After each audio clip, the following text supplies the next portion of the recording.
coração, essa é a minha oração em nome de Jesus. Glória a Deus.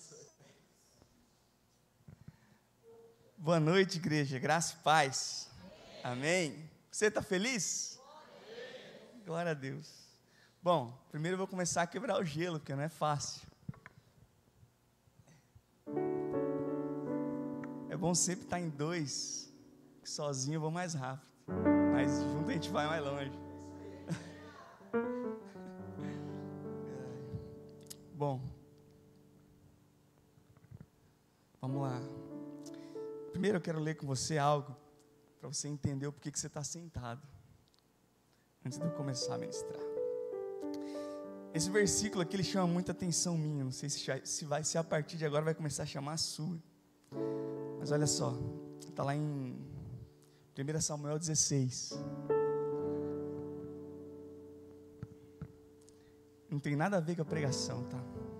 Mas eu quero que você entenda a atmosfera que você está aqui. E a atmosfera que você, aonde você está essa atmosfera. Lá no verso 11. 1 Samuel 16, verso 11. Você vai entender. Quero que você faça uma conexão com Jesus aqui. Você vai ver a magnitude, o espaçamento, sabe, o alcance do que a gente vai ler aqui.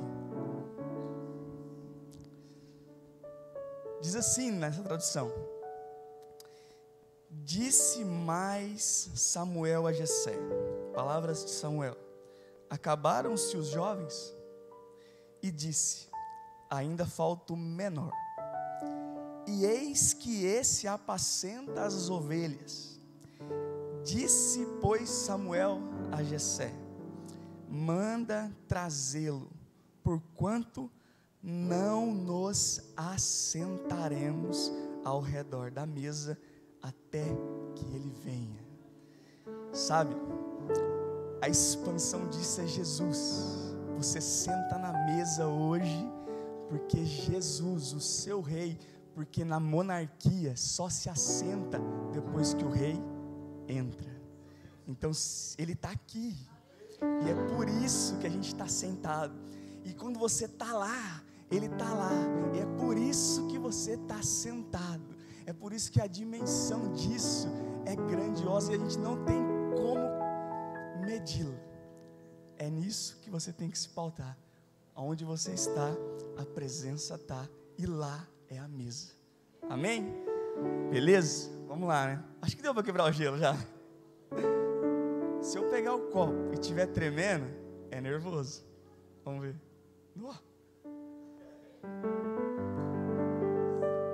Não é fácil pregar, não. Só quem prega sabe. Deixa eu abrir. Bom, não sei se o tema está aqui atrás, não, né? Mas é assim. A gente busca em Deus toda a palavra para trazer para a igreja. Não é buscado em outro lugar a não ser em Deus.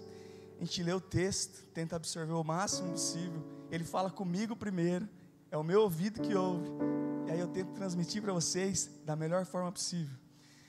Já peço desculpa antecipadamente se eu não conseguir, porque Deus falou muito, e a minha forma de transmitir às vezes é falha, como de todo humano.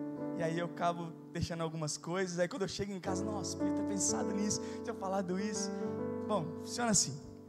E a minha ideia é que a gente aprenda hoje, ou a gente seja iluminado, porque eu não acredito que nada seja revelado, e sim iluminado. Porque a ideia da iluminação não é para si próprio, isso se chama brilho, mas é para o próximo. E minha ideia é essa. Então a gente tem que partir dessa ideia. O tema que eu dei chama: a responsabilidade espiritual é individual e intransferível. A responsabilidade é individual e intransferível. Isso no âmbito hoje espiritual. E aí eu vou pegar um texto que você fala assim: moça, não tem nada a ver com isso. Malaquias 4, 5 e 6. Acho que é um texto que a gente ouve muito, ainda mais nesse tempo. Malaquias 4, 5, 6. Não sei vocês, aqui é o lugar mais quente da terra. Está frio, mas estou suando.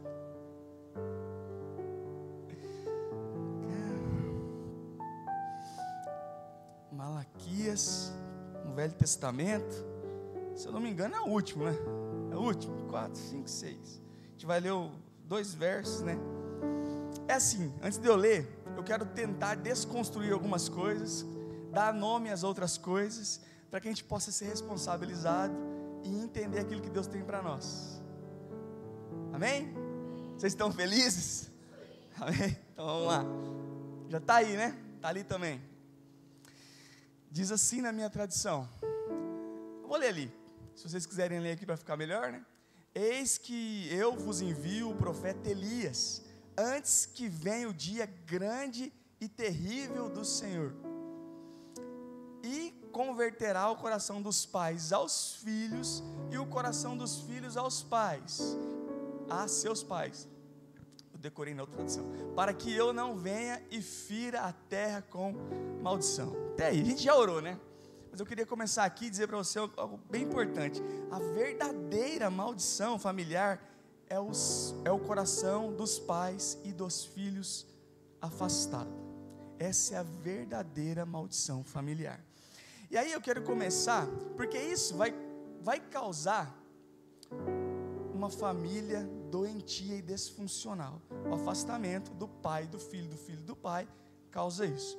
E eu queria começar para você, e eu vou ter que elencar isso. Talvez você nem acredite mais nisso, e glória a Deus, mas tem gente que vez ou outra ainda acredita nisso. Maldição hereditária. E aí eu quero desconstruir isso na sua cabeça.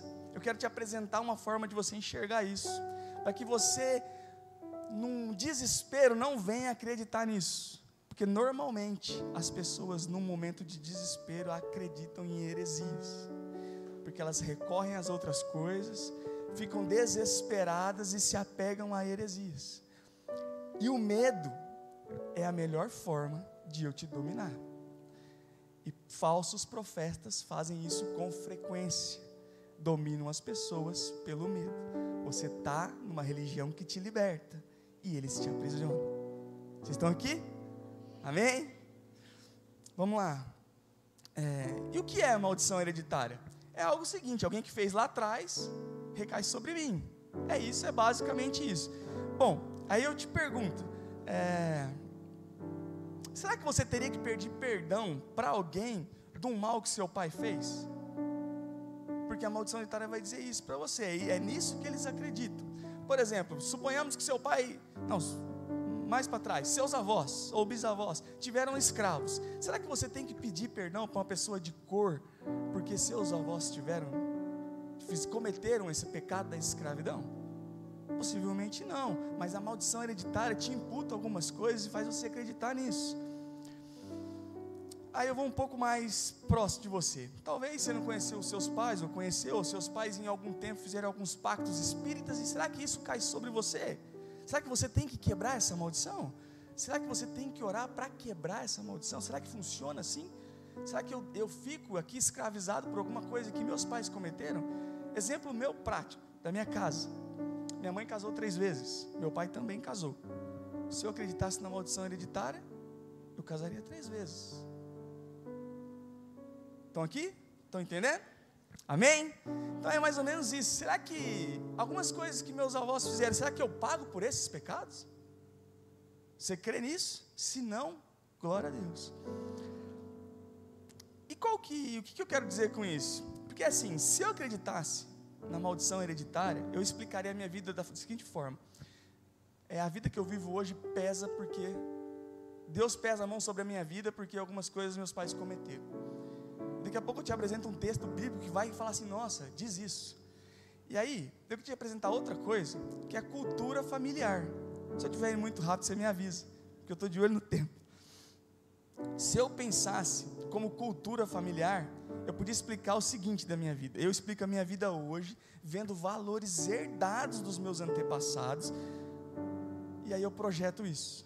Então você pode pensar em 2 formas: ou você crê na maldição hereditária, e aí você acredita que isso vai influenciar isso, é como se fosse uma maldição, ou você vê nisso uma cultura familiar, e você herda pela algo que ouve diretamente do Vladimir me fala: o exemplo arrasta. Será que você não está copiando algumas coisas do seu pai e aplicando na sua vida? E aí é o seguinte, na maldição hereditária, aí a solução para a maldição hereditária é uma oração para você quebrar aquilo. Nesse caso, a pessoa não participa da transformação, é uma magia. Então você constantemente tem que passar pelo truque do mágico. Mas quando você tem uma visão de cultura familiar, você vai olhar para isso como, você vai orar para que Deus te ajude numa coisa que é vida cristã, na transformação. É aqui. Então quando você olha para a cultura familiar e enxerga as coisas nesse sentido, você agora não ora para como se fosse um mago, não precisa de um mago, você olha para Deus, para que Ele mostrar em você, porque é aquilo que a Bíblia faz em nós, aquilo que eu preciso mudar, para transformar a minha vida, porque quem vive de magia, hora ou outra cai, quem vive de vida transformada, não cai, passa dificuldade, mas não cai, porque ele entendeu aquilo que Deus é na vida da gente. Bom, aí a gente pode elencar alguns pontos negativos, e eu vou usar a vida de Abraão e Isaac. Abraão, pai da fé, tem pontos negativos na família dele, e a Bíblia é maravilhosa porque ela não esconde nada, não há perfeitos ali a não ser Jesus, os demais todos falharam. Na vida de Abraão, você encontra algumas coisas no sentido que ele tem um filho predileto, e outra coisa, ele é omisso, ele mente sobre a esposa. E aí eu queria te dizer um negócio, que aí eu quero fazer um comentário de um domingo que eu tive aqui na igreja, cara, que foi surreal para mim. Eu passei umas 6 horas aqui, eu acho, ouvindo pregações e pregações. Cara, eu saí daqui, igual eu falei pro Rangel, minha moto parecia que flutuava. Fui embora. Cara, o ambiente aqui estava tão propício para receber de Deus, que aquilo era fantástico. Quem não veio, cara, se no próximo não falte. Sabe por quê? Você fala assim, mas Deus tem filho predileto? Não, Deus não tem filho predileto, mas Ele tem alguma coisa, Ele tem os íntimos. E aí, sabe, e aí que eu quero ser, não sei você, mas eu quero ser íntimo de Deus. Então, quando você tem a oportunidade de atmosferas como essa, para você ter intimidade, porque tinha aqui, vez ou outra, 10 pessoas, mas cara, parecia que tinha milhares, porque sabe, era difícil segurar lágrima no olho, você foi tocar de todas as formas. Então, cara, não perde esses momentos, são momentos que queimam o coração. Se quer ser ativado, seja íntimo. Jesus tinha os seus íntimos, Deus tem os seus íntimos. E aí, mas a família de Abraão, voltando para cá, também tem os seus pontos positivos. E quais são os pontos positivos da família de Abraão? Ele ora pedindo uma descendência, então ele tinha oração, cara, ele tinha ousadia, porque Deus fala para ele, cara, sai da sua terra, e ele sai, ele obedece. E aí, alguns exemplos que a gente pode ter na nossa família: temer a Deus, ser fiel, vir aos cultos, quando existe uma convocação, cara, né? Sabe por quê? A Bíblia, ela corta o coração das vezes a gente. Ela vai dizer assim no servo, acho que é na parábola do servo inútil, que aquele que faz isso, vir aos domingos, só isso, e não faz além daquilo que é mandado, Jesus é enfático, é um servo inútil. Cara, e isso para mim arrebenta, parece duro, mas não sou eu, é a palavra. Então é assim, se você faz isso, Jesus não considera nada, e Ele está feliz que você está aqui. E eu te pergunto, você está feliz? Ele está feliz que você está aqui sentado, mas existe uma máxima que é: quem só observa não participa. Então a gente deve, cara, o evangelho é viver. Não sei se vocês admiram algum pregador do passado, eu admiro, Charles Spurgeon, para mim é o cara mais fantástico. O cara chegou a botar 26 mil dentro de uma congregação, em um lugar que estava desavivado, você botar 26 mil pessoas para te ouvir, e ele chegar a falar assim para aqueles que estavam ali, ó, vocês que estão vindo 3 meses aqui, há 3 meses, por favor não venham mais, para dar espaço para os próximos. Você imagina, se você tem um cara que se eu tenho um cara para quem eu olho como pregador, é Charles Spurgeon, porque você imagina isso, o cara fez e viveu o evangelho, esse era um íntimo de Deus. Aí se você for ver a biblioteca dele, que ele escreveu, imenso, imenso. Então um dos pontos positivos da vida da família de Abraão era esse, era temer, era cultuar, era obedecer, eram os pontos positivos. Tinha falha, mas tinha os pontos positivos. E aí eu queria trazer para você aqui, aonde as pessoas se apegam naquilo que a gente falou lá atrás, na maldição hereditária. Êxodo 20, de 1 a 6. E aqui tem uma interpretação bem equivocada.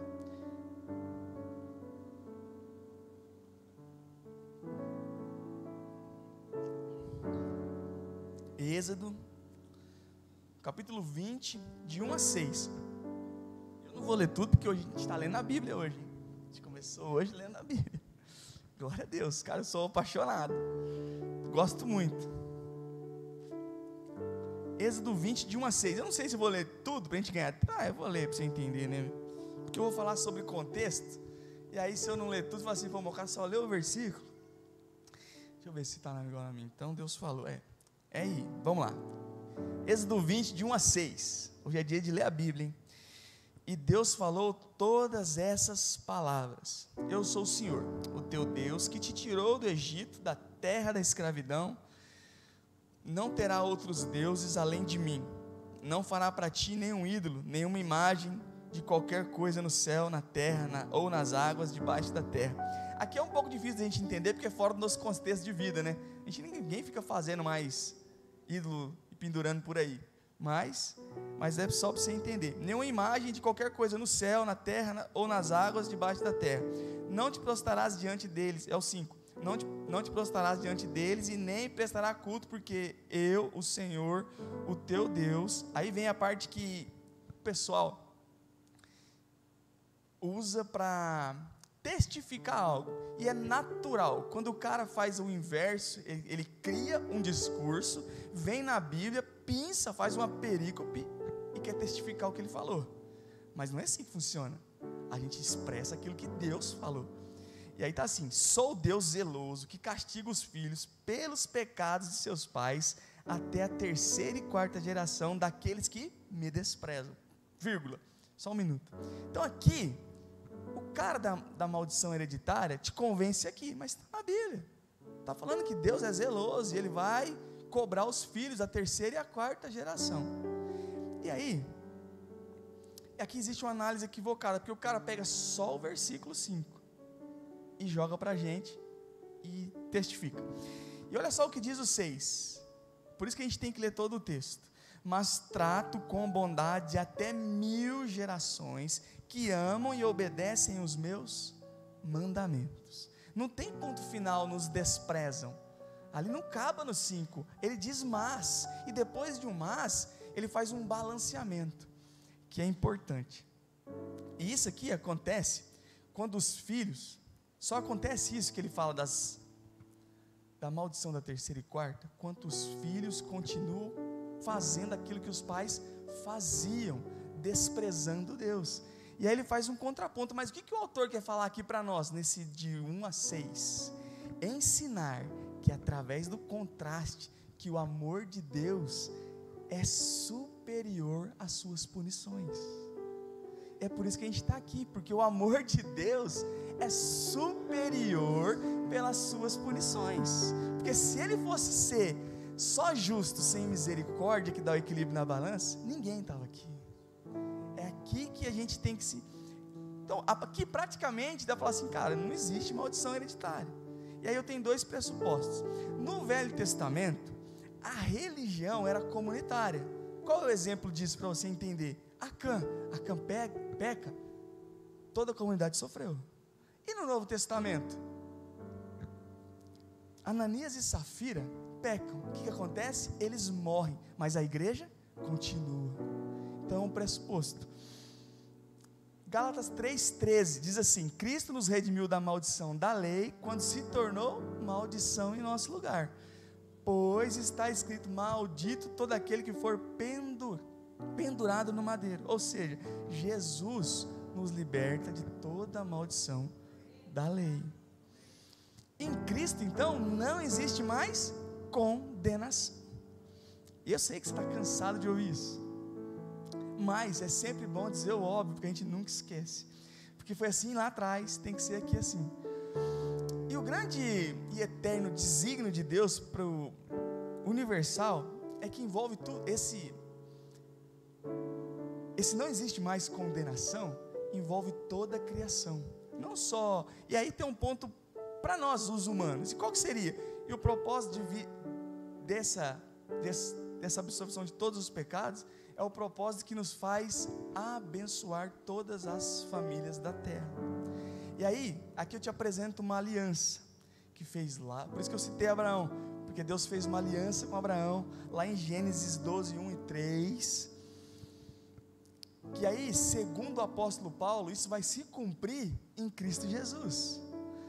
Diz assim, acho que eu não vou ler toda ela, será que Gênesis 1, vamos ler para a gente entender. O que é essa? Talvez você não sabe, é bom ler. Qual que é essa aliança? Diz assim lá: ora o Senhor disse a Abraão: sai de tua terra e tua parentela, e da casa de teu pai, para a terra que eu te mostrarei. 2. E far-te-ei uma grande nação, e abençoar-te-ei, engrandecerei o teu nome, e tu serás uma bênção. E abençoarei os que te abençoarem, e amaldiçoarei os que te amaldiçoarem. Isso porque eles viviam sobre a lei. E ti serão benditas todas as famílias da terra. Esse em ti serão benditas todas as famílias da terra vai se cumprir em Cristo Jesus, conforme Paulo vai nos ensinar um pouco mais para frente. Como eu disse, as maldições estavam legitimadas na lei de Moisés para disciplinar o povo. Teve o seu tempo de vigência e foi superado pelo sacrifício de Cristo. Vindo, porém, para resgatar aqueles que estavam sob a lei, que no caso era nós.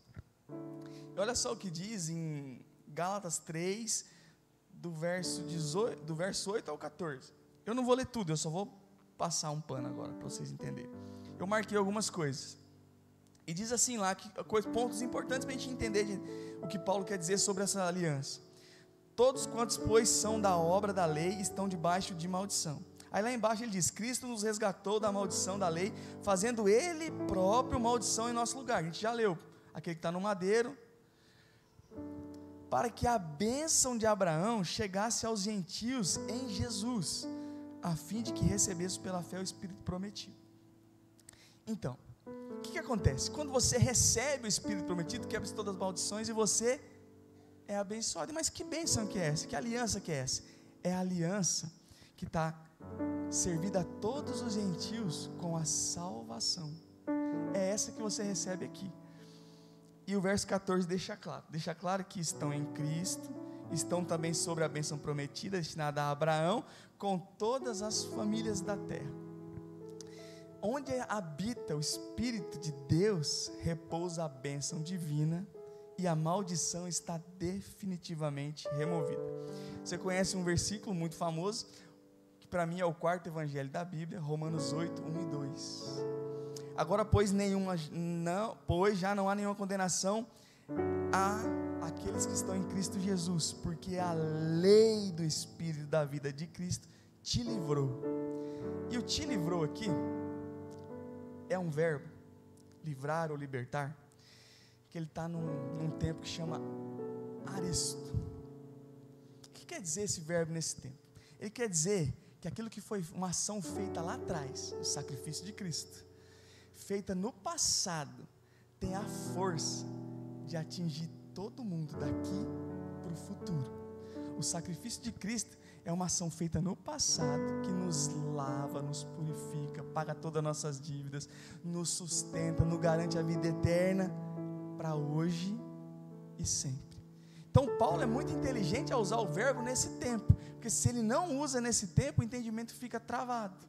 A gente esquece aquilo que Cristo fez e trava. Mas Paulo usa uma expressão que avança no tempo, para a eternidade. E aqui, eu preciso te apresentar uma nova aliança. Não uma nova apresentada lá em Ezequiel 18. Eu acho que aqui eu acabei a introdução. Agora que eu vou começar.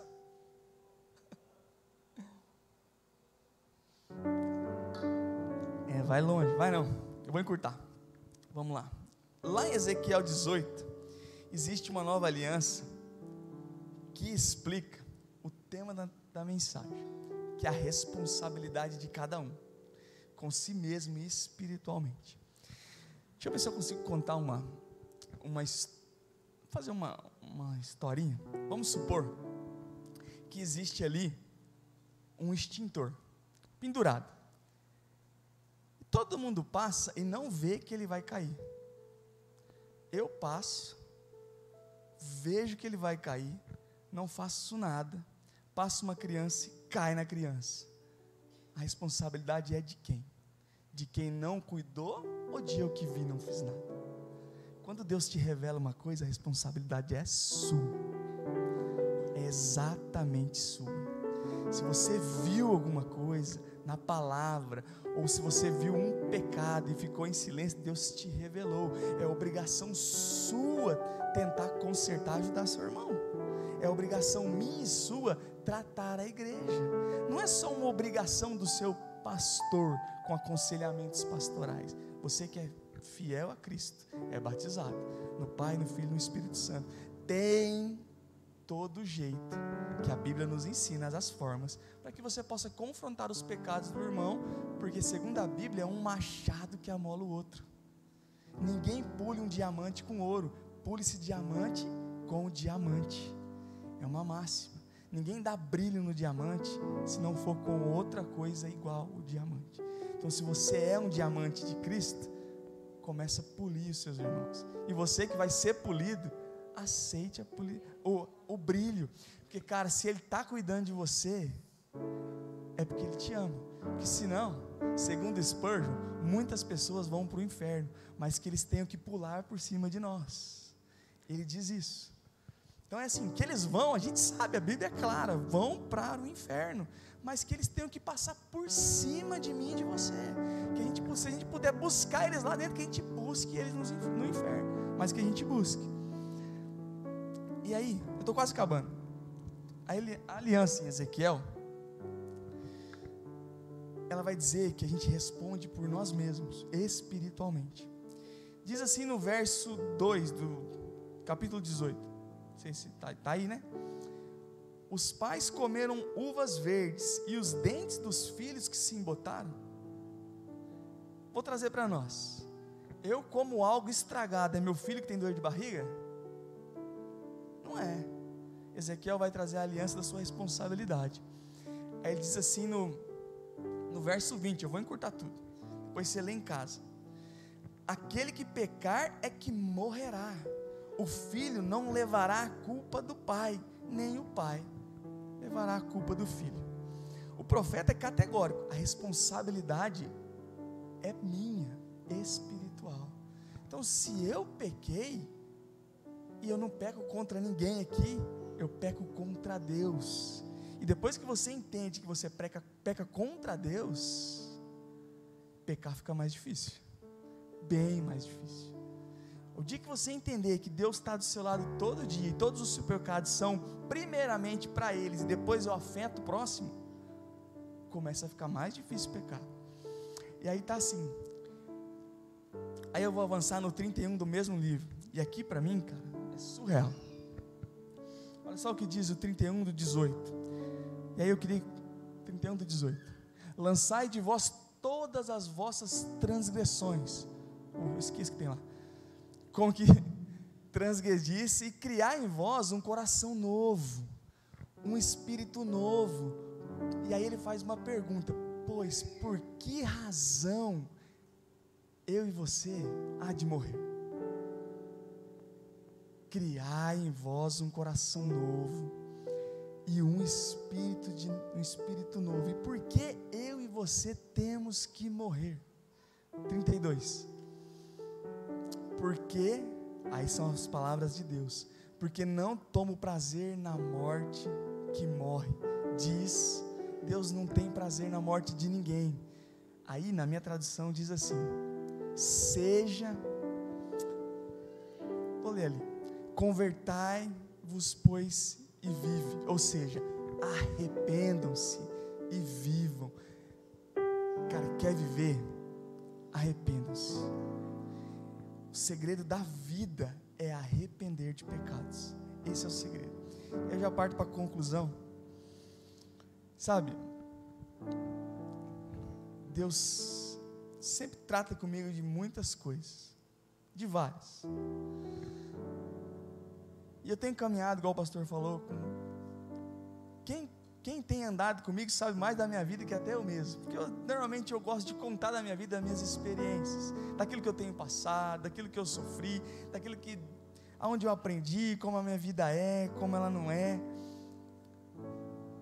para que através, porque a gente não sabe quanto tempo a gente está aqui, a gente não sabe se amanhã eu talvez não esteja, e as pessoas às vezes ficam com dificuldade de perguntar algumas coisas, a gente acaba não tendo como trocar experiência, aí eu começo a puxar o assunto, começo a falar, e às vezes eu falo muito, até tenho que me policiar, mas eu gosto de contar aquilo que Deus fez na minha vida, porque a maior prova que você está entregando Jesus, é você contar aquilo que Ele está fazendo, aquilo que Ele fez, aquilo que Ele faz, aquilo que Ele vai fazer, porque Deus, Ele é ativamente propício a mudar o seu coração, você sabe disso, desde que você olhe para Ele, Ele olha para você e Ele te transforma, porque Deus, em Jesus existe algo irresistível, Jesus é irresistível, quando você olha para Ele, é impossível você não ser transformado, entender as coisas que Ele tem para mim e para você, como foi ministrado várias vezes aqui, cara, não é fácil, você se abstém de muita coisa, você se santifica, se purifica, você busca, você ora, você jejua, você olha, você tenta mudar, sabe que não, e as coisas não vão, e você cansa, e amanhã você acorda renovado, querendo fazer mais e mais, e aí você cansa, e aí você acorda renovado mais e mais, sabe, como a gente leu lá atrás, o exemplo arrasta, um coração tem que ser próximo do filho, porque seu filho só vai estar aqui, se você estiver aqui, sabe, talvez a gente não mude hoje, mas mude amanhã, mas o ideal é que se comece a mudar, dia após dia, transforme-se, e normalmente,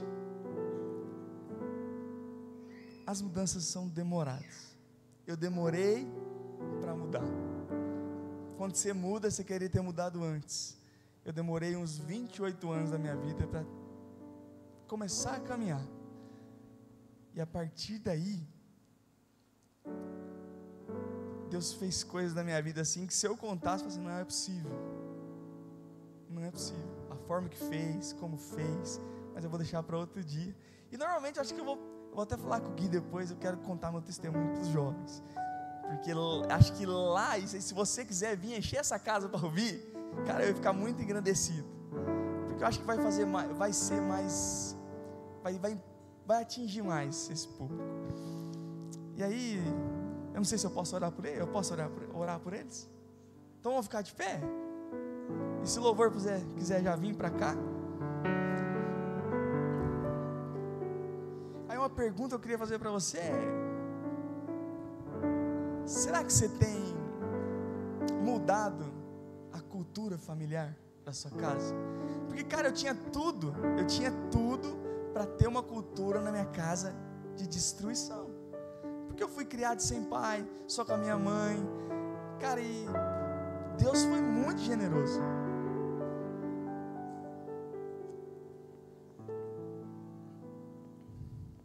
porque eu não tive nenhum espelho masculino diariamente em casa, eu não tive um pai pastor, minha família lá não foi, eu não vim de berço evangélico, mas graças a Deus, eu tive amigos que eram cristãos, minha avó era cristã, então essas coisinhas, os testemunhos deles, a vida deles, a transformação na vida deles, o olhar, a análise, eu sempre fui muito analista, se você ligar os pontos, você sabe que Deus fez isso.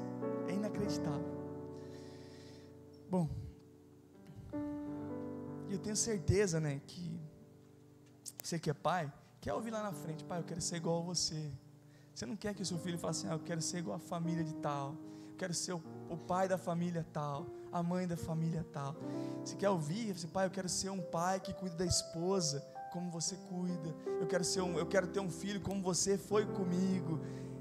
E isso é mudar a cultura familiar, não deixar que algo, não transferir a culpa para a maldição hereditária, porque é mais uma transferência. Eu não fiz isso porque meu pai foi um maldito, fez alguns pactos, meu pai não parava em trabalho nenhum, por isso que eu não trabalho, por isso que eu não paro. Eu não respeito ninguém, porque meu pai também não respeita. Eu minto porque meu pai minta. Cara, é em nós que tem que mudar. Eu tenho que observar todos esses defeitos dentro de casa e falar: não, eu não quero isso para mim, isso não faz parte da minha vida. Mentira, fofoca, esses pecadinhos que falam assim: mas está tudo bem. O exemplo arrasta. Seu filho está vendo você, seu filho olha para você, os seus familiares olham para você, você é cristão, cara, todo mundo te olha. Será que esse cara vai agir assim? Como é que esse cara vai agir? No seu lugar, o que Jesus faria? É uma coisa que tem que ficar na sua cabeça. Amém? Bom, vamos lá. Deus, graças te dou, Pai. Pai, o Senhor é incrível na nossa vida.